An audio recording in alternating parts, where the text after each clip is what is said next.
चलो 5 क्वेश्चन हो गए थे, छठा क्वेश्चन चालू करें। यस। ठीक है, चलो एक बारी डिस्कस करते हैं। देखो बच्चे,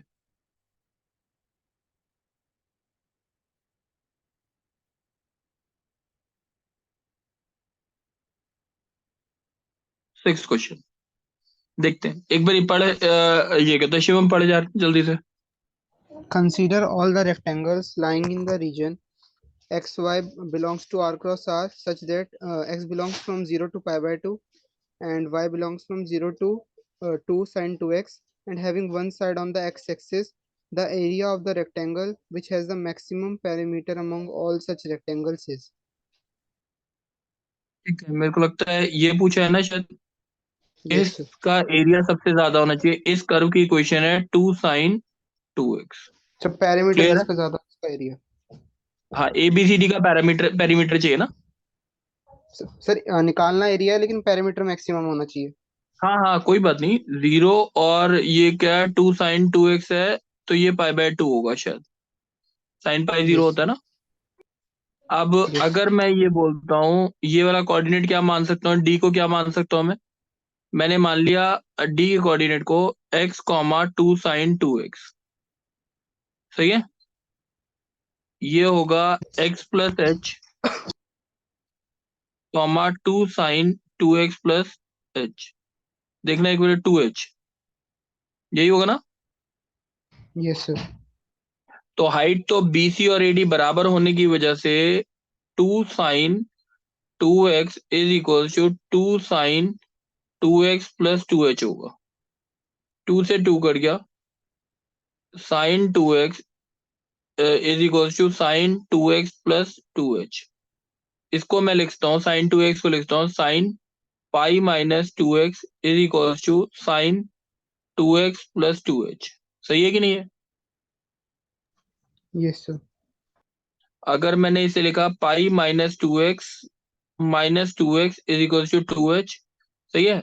तो h की वैल्यू जो 2h की वैल्यू हो गई आपकी π - 4x। ये देखना एक बारी, बात समझ आ गई।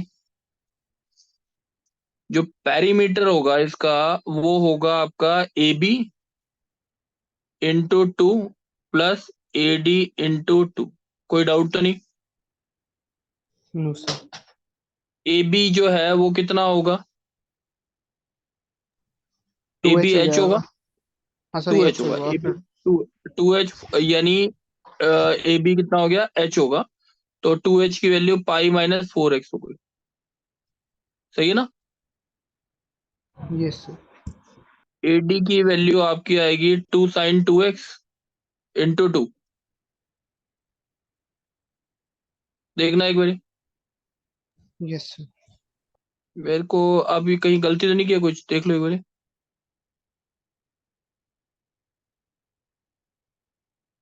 चलो डिफरेंशिएट किया, -4 + 8 cos 2x। cos 2x की वैल्यू कितनी आ गई, 1/2। 2x की वैल्यू π/3 हो गई, x की वैल्यू π/6 हो गई। कोई डाउट है? No sir. अब एरिया जो होता है वो होता है AB × AD। AB की लेंथ कितनी है, 2h के बराबर। AB की लेंथ कितनी है, 2h। AB की लेंथ h के बराबर। एच हो जाएगी। तो π - 4x/2। सही है ना। हाइट कितनी है, 2 sin 2x। और मेरे को लगता है कि आपको सारी वैल्यू, x की वैल्यू पता है, इसमें डाल दोगे आप। सही है ना। Yes sir. बात समझ आ गई है? Yes sir. कि एक बार अब देखते हैं ये वाला, नीचे देखते हैं 7th क्वेश्चन। एक बार 7th क्वेश्चन पढ़ोगे जल्दी से? शिवम पढ़ दे यार। Let the function f such that r be defined by fx equals to x cube minus x square plus x minus 1 into sin x, and let g be a function from r to r, be an arbitrary function. Let fg from R to R be the product function defined by f g of x equals to f of x into g of x, then which of the following statements is are true? इसमें F G और जी के बारे में ज्यादातर पूछा है। देखो, अगर एफ जी जो भी है, देखते हैं। अगर मेरे को पहले वाले क्वेश्चन में क्या है, if g is continuous at x equals to 1 then f g is differentiable at x equals to 1। सही है ना? जी कोई भी Yes, sir. फंक्शन है। तो अगर मैंने एफ जी की बात की डिफरेंशिएबिलिटी की पहले वाले क्वेश्चन में, तो इसका मतलब F G 1 + h minus F G 1 divide by H R H D, और F G 1 - h minus F G 1/- है। ये दोनों बराबर होने चाहिए। यही वाली बात होती है ना डिफरेंशिएबिलिटी वाली। Yes, sir. Yes, sir. अगर जी कंटिन्यूअस है तो एफ जी डिफरेंशिएबल होगा। मैंने एफ जी को जी को कंटिन्यूअस तो मैं चेक ही नहीं करता, क्योंकि जी फंक्शन की वन नहीं है, इसीलिए मैंने एफ जी फंक्शन ले लिया। तो ये अगर आपका आया तो ये आया f of 1 + h g of 1 + h minus f of 1 into g of 1/h। तो h टेंड्स टू 0, ये आ गया। f1 + h कितना आएगा? अगर मैं ये देखूं, इसका इस फंक्शन को अगर देखूं तो x² इंटू x-1 है, plus x-1 into sine x है। तो ये हो गया आपका 1 + h-1 इंटू 1 + h का whole square, plus 1 + h-1 into sine 1 + h into bracket के अंदर g1 + h। सही है? माइनस एफ वन अगर निकालेंगे तो वैल्यू 0 आ रही है, चेक कर लो। Yes, sir. तो इसका मतलब उसको लिखने की जरूरत नहीं है, नीचे आ गया +h। पहले ही वाला ट्राई कर रहे हो। तो अगर देखा जाए तो पूरे में से h कॉमन आ रहा है, और यहाँ पे आ रहा है h1 + h का whole square, plus sine 1 + h into g1 + h upon h। h से h कट गया, h टेंड्स टू 0, जो भी आंसर आ रहा है वो ये है। तो बेसिकली ये चीज अपने आप बन रही है, ये चीज इन्फिनिटी नहीं बन रही है, तो इसका मतलब कोई दिक्कत नहीं है। दूसरा वाला एफ जी 1 - h वाला अगर देखोगे तो क्या बन रहा है, 1 - h-1 इंटू 1 + 1 - h का whole square, 1 + 1 - h-1 sine 1 - h into bracket के अंदर g of 1 - h upon -h। तो अगर इसको देखा जाए तो -h कट जाएगा, ये बनेगा, मैं पूरी टर्म लिख रहा हूँ, 1 - h plus sine of 1 - h into g of 1 - h, और नीचे कुछ नहीं है। ये तो कभी भी इंफिनिटी बनने नहीं है, तो ये दोनों तो हमेशा, ये h टेंड्स टू 0 पे ये हमेशा 1 + sin 1 ही बनेगा। अगर जी ऑफ 1 + h और जी ऑफ 1 - h बराबर है, इसका मतलब जी अगर कंटिन्यूअस है एट एक्स इक्वल्स टू 1, तो इसका मतलब ये फंक्शन डिफरेंशिएबल होगा। ये बात क्लियर है? Yes, sir. चलो दूसरा पार्ट क्या है, पढ़ के बता If जल्दी fg Shivam. is if fg is differentiable at x equals to 1, then g is continuous at x equals to 1. G is continuous at x equals to 1, बता, बोल सकता है नहीं बोल सकता? बोल सकते हैं, क्योंकि मतलब अगर वो डिफरेंशिएबल होगा तो मतलब g ऑफ 1 माइनस एच और g of 1 plus H equal होने चाहिए, तभी हो पाएगा। हम्म, अब बता, गर्व तू बोल।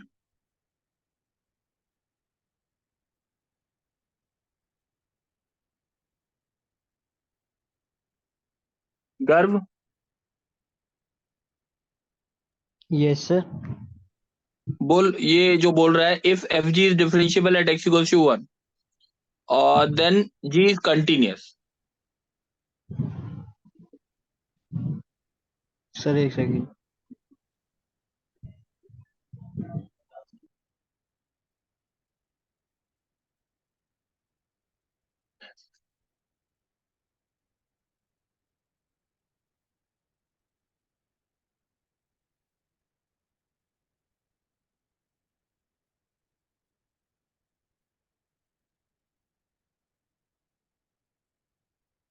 बताओ।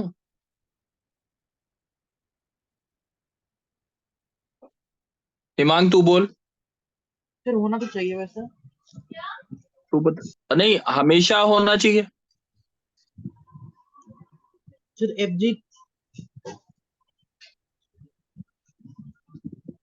जी तभी तो डिफरेंशिएबल होगा जब वो जी कॉन्टिन्यूस हुआ। नहीं, वो तो उल्टा बोला है ना। एफ जी डिफरेंशिएबल है जब जी कॉन्टिन्यूस है, ये बात ठीक है। ठीक है, अब ये बोल रहा है एफ जी डिफरेंशिएबल है तो जो जी है ना वो कंटिन्यूस होना ही चाहिए। कंटिन्यूटी कैसे चेक करते हैं? सर फिर नहीं होगा, क्योंकि मतलब अगर हो गया तो जियो वन माइनस जियो वन प्लस एच इक्वल हो जाए, लेकिन जियो वन इक्वल ना हो फिर तो नहीं होगा ना। पक्का, हाँ, जी ऑफ वन अगर बराबर ना हो तो हम बोल नहीं सकते। क्योंकि वो तो आगे मतलब कंफर्म्ड इसमें बात जीरो नहीं जा है। रहा है ना, तो हाँ वो तो तो नहीं, इन्वॉल्व ही नहीं है। कंफर्म्ड बात नहीं है। कंफर्म्ड यस बात क्यों सर। नहीं है? क्योंकि जी ऑफ वन की वैल्यू गिवन ही नहीं है। तो सर कह नहीं ठीक है, सकते पक्का। अगर ये बोलता जी कंटिन्यूस की जगह ये बोलता लिमिट देन जी एग्जिस्ट, तब मैं बोल तो देता सही हाँ हो ठीक बात जाता। है। सही है ना? Yes sir. दिमाग बात समझ आएगी। Yes sir.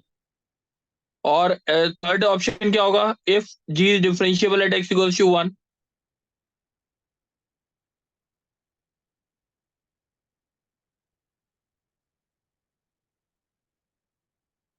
बता। तो ये भी ट्रू होना चाहिए। ये क्योंकि ट्रू अगर होना चाहिए, ये ट्रू होना चाहिए, क्योंकि इफ जी इज डिफरेंशिएबल का मतलब कंटिन्यूस तो है ही, है ना? Yes sir. Yes sir. तो ये स्टेटमेंट जो आई है वो इसी से आ गई अपने आप। तो इसको तो बात खत्म यस कर सर। देते हैं। ठीक है, अब इसके बाद डी पार्ट में वही बात आ जाएगी जी इज डिफरेंशिएबल वाली, कि कंटिन्यूस का पक्का नहीं है तो डिफरेंशिएबल का ही पक्का नहीं हो सकता। सही है ना? Yes sir.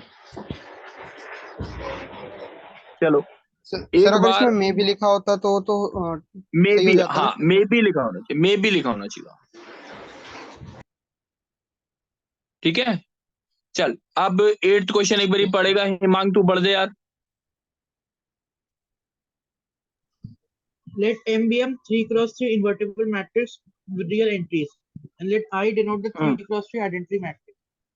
If M inverse is ठीक है, equal to adjoint of M, then which of the following keys are always true? True ना? अच्छा, जो हमारा, अगर मैं बोलता हूँ adjoint, sorry, adjoint of M का डिटर्मिनेंट क्या होता है? Determinant of A M raise के टू द determinant की पावर। power n minus 1, n ठीक minus है, 1. और अगर मैं बोलता हूँ एडजॉइंट ऑफ एम का डिटर्मिनेंट, और ये किसके बराबर होता है? M के r n minus 1 का square. यही होता है ना? अब यहाँ पे अगर एडजॉइंट ऑफ एडजॉइंट लिखा हुआ है, अगर इसका डिटर्मिनेंट अगर हम देखते हैं तो that is equal to determinant of M की power N minus, N N कितना है? थ्री का टू का स्क्वायर। तो डिटर्मिनेंट ऑफ एम की पावर कितना हो गया? 4 is equal to M inverse का डिटर्मिनेंट क्या होता है? 1 बाय डिटर्मिनेंट ऑफ एम। तो डिटर्मिनेंट एम की पावर 5 इज इक्वल टू कितना हो गया? 1। डिटर्मिनेंट एम कितना हो गया आपका? 1। ये बात समझ आ गई? पहला ऑप्शन। Yes sir. अच्छा, अब क्या गिवन था हमारे को? एम इनवर्स होता क्या है? Adjoint adjoint of of M upon determinant of upon M. By determinant. Is equals to adjoint of M. अगर देखा जाए तो डिटर्मिनेंट एम की वैल्यू 1 है तो इसको हटा सकते हैं। इससे ये चीज आ गई, एम इज इक्वल्स टू क्या होना चाहिए? Adjoint of M. सही है ना? होना चाहिए। यस। अच्छा, अब अगर मैं ये देखूं एडजॉइंट ऑफ एम को क्या लिखते हैं? दोबारा से फॉर्मूला क्या होता है ए इनवर्स की टर्म से? M inverse into determinant of M हो जाएगा। M inverse divide by determinant तो नहीं होता? सर इनटू होगा ना। क्योंकि एम इनवर्स इंटू होगा। तो एडजॉइंट, हाँ इंटू होगा ना, क्योंकि एम इनवर्स अब एडजॉइंट अपॉन डिटरमिनेंट है, तो एडजॉइंट के लिए उधर ले जाएंगे। अच्छा ठीक है, यस तो यहाँ से एम स्क्वायर की वैल्यू कितनी आ गई?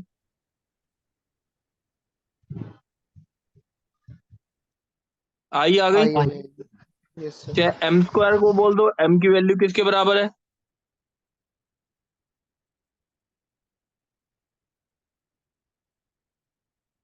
यानी ये तीन ऑप्शन तो अभी तक ठीक हो गए। अब m की वैल्यू i के बराबर हो सकती है, ऑलवेज ट्रू बोला है, ध्यान रखना। बोलो। सर नहीं। m मैट्रिक्स के बारे में कुछ बोल सकता हूँ मैं, मैट्रिक्स के बारे में शायद नहीं बोल पाऊंगा, नो सर। है ना। यस मैट्रिक्स के बारे में नहीं बोल सकता। वैसे अगर बोलता कैन बी ट्रू, तो मैं बोल सकता था m की वैल्यू i भी ट्रू, सही है ना। यस चलो अब एक बारी 9th क्वेश्चन पढ़ेंगे बच्चे।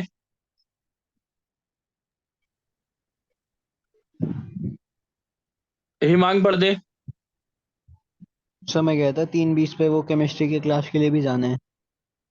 बच्चे ऐसा करते हैं, 5 से 2 क्वेश्चन और करते हैं फिर चले जाते, ठीक है।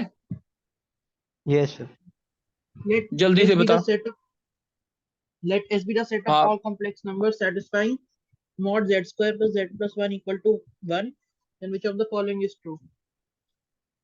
हाँ बता, Z square plus Z plus one में क्या करूं मैं? Completing squares. इक्वल टू 1 है, और वैसे ये तो किसका होल स्क्वायर होता है? जेड प्लस हाफ का होल स्क्वायर प्लस 3/4, यही होता है ना। Yes sir. तो अब जेड प्लस हाफ ये बनाने को बोला है, जेड प्लस हाफ की टर्म्स में चाहिए, तो जेड प्लस हाफ की वो टर्म्स में अगर triangle चाहिए तो inequality मेरे हो को जाएगा. लगता है, हाँ ट्राइंगल्स इनइक्वालिटी माइनस -3/4, सही है ना। Z1 माइनस Z2 क्या होता है? बोलो। Z1 माइनस Z2 जो होता है Less किससे than बड़ा equal होता to है mod या किस? z1 हाँ, less than equals to mod z1 minus mod z2. Mod Z1 minus mod Z2, इससे छोटा रहेगा, Yes sir. इससे हमेशा छोटा रहेगा, यानी ये इसकी क्या हो गई? सर प्लस आएगा ना वहाँ। प्लस आएगा। कुछ भी लगा सकते हैं ना. प्लस मॉड लगा z1 सकते हैं प्लस। मगर नहीं, अच्छा यहाँ पे प्लस आएगा, सही बात। और दूसरी प्रॉपर्टी क्या लगा सकते हैं? Z1 माइनस Z2 का मॉड जो है less than equals to Z1 minus mod Z2 अगर लिखता हूँ तो ये शायद ग्रेटर देन इक्वल टू आएगा। हाँ सर ये इसमें ग्रेटर देन आ गया। Yes sir. अच्छा मैं एक चीज लिखना चाहता हूँ इसमें, मैं ऐड की जगह सब्ट्रैक्शन, अब ये इसकी वैल्यू क्या हो गई? ये मिनिमम वैल्यू है कि मैक्सिमम है? सब में। बता। सर ये सबसे नीचे वाली कह रहे हो ना। हाँ ये वाली सर ये मिनिमम। मिनिमम हो गई। मिनिमम वैल्यू कितनी हो गई? Z प्लस हाफ का होल स्क्वायर का मॉड माइनस 3/4 का मॉड, माइनस है इसलिए, सही है ना। Yes sir. ये वैल्यू किससे कम या किसी से ज्यादा रहेगी? 1 से क्या होगा? क्या सर 1 से क्या होगा? हाँ ये 1 है ना ये वाला, इससे क्या होगी? Less than equal to greater than equal to लिखूं sign?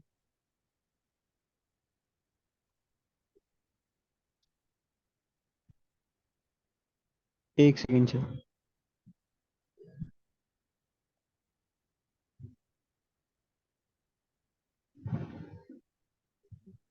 So less than equal to है. मिनिमम वैल्यू बता। So less than equal to आएगा ना. लेस देन इक्वल टू क्यों आएगा ये बता दे बस। Sir mod z1 minus z2 तो 1 ही है, तो वही है ग्रेटर देन इक्वल टू ये वाली चीज। है ना, ये होना चाहिए ना शायद, Z1 माइनस Z2 बाहर भी मॉड लगता है इसके। Z प्लस हाफ का होल स्क्वायर का मॉड -3/4 कहां से कहां तक लाई करेगा, -1 से 1 के बीच में। सही है। Z प्लस हाफ का होल स्क्वायर का मॉड आ जाएगा 1 -1/4, और ये 3/7/4, सॉरी। तो Z प्लस हाफ की वैल्यू अगर मॉड देखी जाए तो 1/2 से बड़ी होगी और √7/2 से छोटी होगी। ये देखना एक बार, ये बात समझ आ गई। ग्रेटर देन इक्वल टू 1/2, यानी पहले ए ऑप्शन सही है कि सी ऑप्शन सही है? सर सी हो जाएगा। अच्छा, अब mod Z less than equals to, अब दूसरा ऑप्शन जो है, ये वाला तो ऑप्शन मैं बोलता ही नहीं अब बी वाला ऑप्शन देख ले एक बारी। मॉड Z की वैल्यू किससे बोला है छोटी?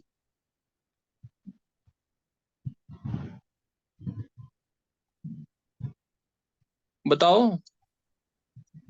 तो इसमें ये जो भी हमने निकाला इसको यूज कर लेंगे z प्लस 1/2 वाले को। हाँ तो वही बोलो ना, Z प्लस 1/2 जो है ये सर्कल है, जो सेंटर है वो है -0.5, और रेडियस जो है सबसे बड़ा वो √7/2। सही है ना? Yes sir. यस। अब और ये जो सर्कल है इसका रेडियस सबसे बड़ा जो है वो क्या है, 2। ये बात समझ आ गई। -0.5 यहाँ पे आएगा। अब √7/2 कितना होता है अप्रोक्सीमेटली, बोलो। √7 कितना होता है?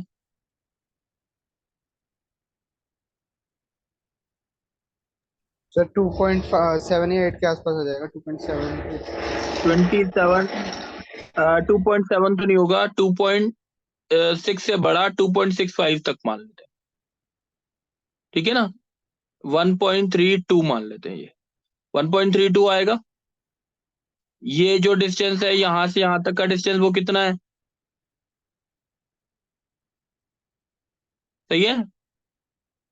Yes sir. और 0.5 में अगर 1.32 डिस्टेंस और ऐड कर दोगे, सर्कल अंदर रहेगा कि नहीं रहेगा? Yes sir. तो ये इसके अंदर लाई करेगा ही करेगा, तो ये ऑप्शन भी राइट होगी। सर लेकिन उसमें इक्वल टू वाली कभी प्रूव नहीं होगी ना, तो हाँ, इक्वल इसने बोला है ना, लेस, एक मिनट इस स्टेटमेंट को पढ़ियो जरा, इसको पढ़ियो जरा जरा, बी पार्ट को बोलिए क्या लिखा है। Moderate less than equal to 2 for all less z than belongs. और, लेस देन और इक्वल टू, यही बढ़ते ना। इसका मतलब दोनों होते हैं ना, या तो कम भी हो सकता है या बराबर भी हो नहीं सकता है। नहीं नहीं नहीं नहीं नहीं, जब अगर मैंने ये लिखा है इसका मतलब क्या होता है, लेस देन और इक्वल टू, यही बोलते हैं ना शायद, यही पढ़ते हैं इसका मतलब और वगैरह का नहीं पता मेरे को, मैं तो बस लेस देन हम। इक्वल टू और पढ़ता हूँ। Less than equal to, less than और इक्वल टू बोलते हैं वैसे हैं। अच्छा सर, ये ठीक है sir.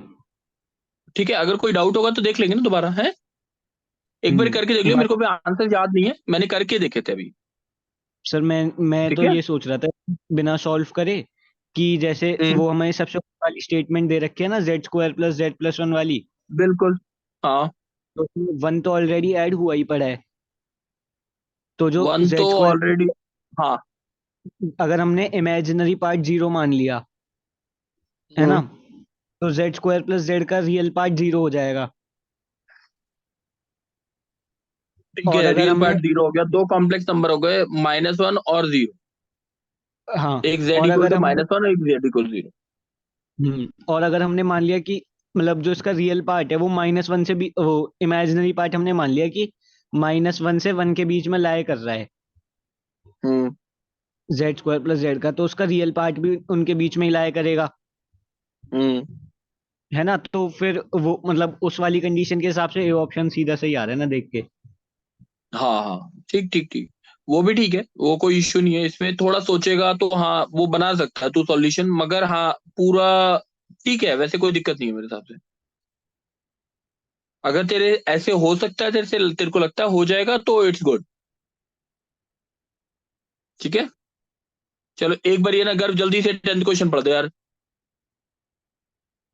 Let x, y, and z be positive real numbers. Suppose x, y, and z are the lengths of the sides of a triangle opposite to its angle capital X, capital Y, and capital Z, respectively. If 10x by 2 plus 10z by 2 equal to 2y upon x plus y plus z, then which of the following statements are true? tan x by 2 का formula क्या होता है अगर? 10x by 2 का formula क्या होता है? हाँ, किसकी टर्म्स में? हाफ एंगल फॉर्मूले साइड्स की टर्म में। साइड्स की टर्म्स। बच्चे पता होना चाहिए। तेरे को बोला था सॉल्यूशन ऑफ ट्रायंगल, तूने बोला था मैं कर लूंगा। होता है। सर ये सोल्यूशन ऑफ ट्रायंगल से भी करा नहीं था।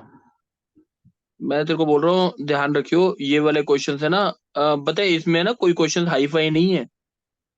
ये वाला क्वेश्चन बुक का ही क्वेश्चन है। बस मेरे को ये भी पता था कि ये ना बच्चों को फॉर्मूले याद नहीं होंगे।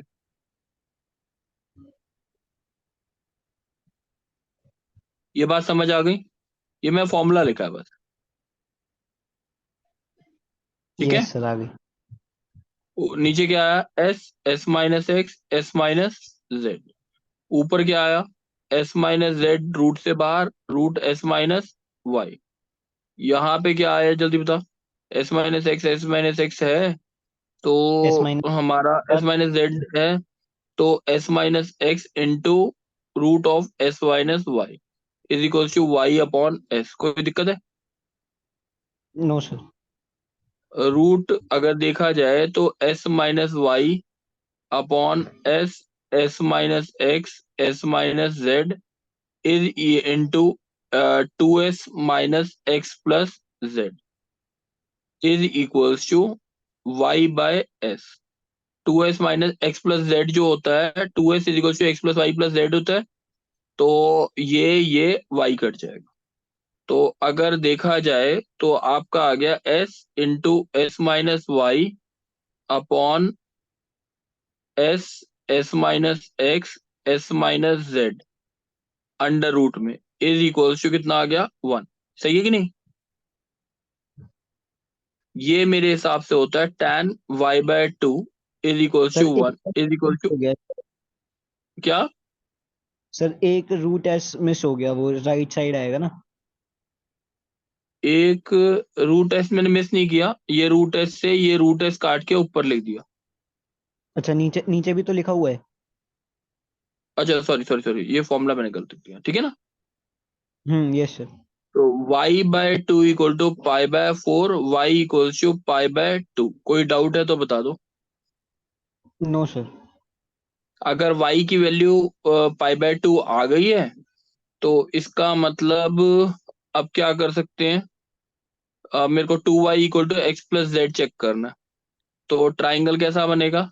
y पे पाई बाय 2 एंगल है ये, यहाँ पे x लिख लेते हैं और यहाँ पे y, x और ये y। तो यहाँ पे ये एंगल y, ये x और ये कितना? जेड। x z। जेड। हाँ, अब देखें एक बारी और क्या कर सकते हैं। 2y equal to x plus z किसी तरीके से हो सकता है।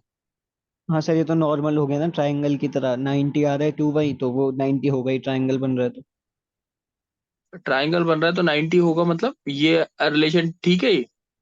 हाँ सही है। कैसे? सर 2 बाई 90 आ रहा है। नहीं, अच्छा 2 बाई नहीं आ रहा, ठीक है ठीक है। सर बी होगा ना।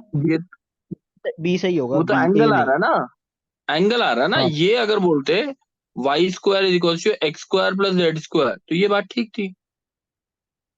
सर, ये कैपिटल सही एक्स है ना। एंगल है।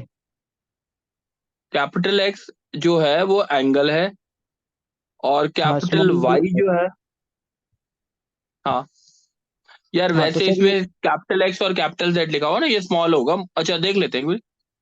टू सर वाई ये इक्वल टू एक्स प्लस, अच्छा एंगल हो गया ना, एंगल वाई कितना हो गया? ये मेरे को नहीं लगता वाई। बराबर होगा। तो नहीं बी सर, ऑप्शन हो वन। जाएगा ना। ये नहीं होगा। अब y equal to x plus z, ये तो हाँ ये होगा। सही है। Yes sir. ये ठीक है। और tan x by 2 is equal to क्या दे रखा है, x upon, y plus z. कैसे कर सकते हैं, tan x बाय 2 है ना। अच्छा एक बारी cos x बता सकता है इससे क्या आ रहा है, cos z X upon y one. आ रहा